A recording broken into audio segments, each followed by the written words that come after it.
पहा कशी नमला शिवावतारी तुझी पार्वती तिचही बानुबाई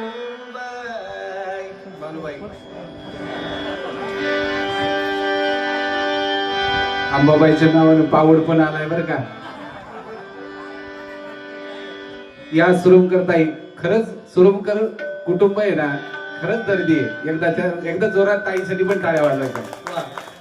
यजमान इतके उदार असू शकतात याचं जिवंत उदाहरण आहे. आपल्या सगळ्यांसाठी ही मेजवानी सुंदर. आणि कुठलीही कला लक्षात ठेवा कमी नसते. चंदन कांबळे नावाची जी व्यक्ती नगर जिल्ह्यातली आहे, त्यांचं ह्याच्या नगरच्या जवळ गाव आहे त्यांचं.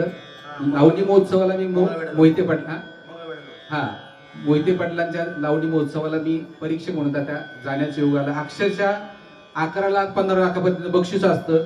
जवळजवळ 90% लावण्या, अजिबात कुठली लावणी ही डबल नाही, रेकॉर्डिंग नसतं. या सगळ्या महाराष्ट्रामध्ये नाही, भारतात नाही, जगात अशी लावणी महोत्सव होत नाही. कला कुठली कमी नसते. आणि ही लावणी महोत्सव कोण चालवतंय? शंकरराव मोहिते पाटलांची नात आहे. म्हणजे एक महिला लावणी महोत्सव परंपरा त्यांची 40 वर्षापासून परंपरा टिकून ठेवली.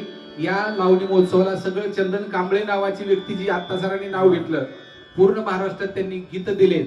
आई आराध्याची गीत आणि आता त्या लावणी नवीन सगळ्या लावणी चाली सहित त्या व्यक्तीने दिल्या.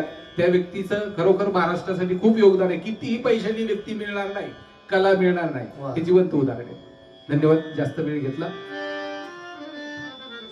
एक मी इंडियन आयडल मध्ये असताना खंडोबाचं एक गाणं गायलं होतं. त्यांनी तेच मला म्हणायला लावलं, तेवढं एक म्हणतो, त्याच्यानंतर कोणतीच गाणी सांगू नका. हा ते काय रूप घेऊन म्हाताऱ्याच राखी बानूच्या मेंढराला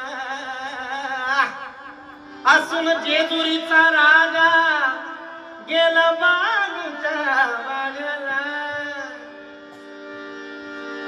अरे शिवावतारी मार्तंड मल्हारी मनात ठेवून बानूला.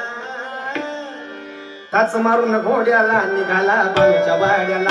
टाच मारून घोड्याला निघाला बानूच्या वाड्याला.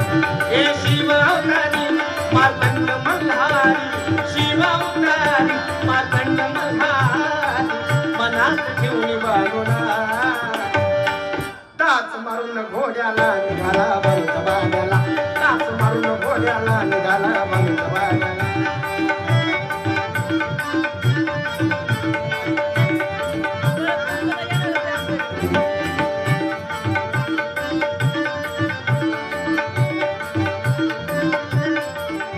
अशी नारदाची वाणी देवाचा पडता कानी. अशी नारदाची वाणी देवाचा पडता कानी.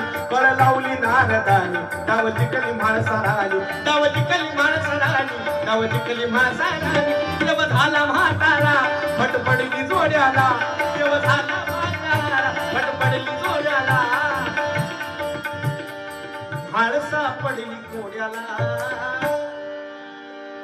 टाच मारून घोड्याला निघाला घोड्याला निघाला बानूच्या वाड्याला. टाच मारून घोड्याला निघाला बानूच्या वाड्याला. टाच मारून घोड्याला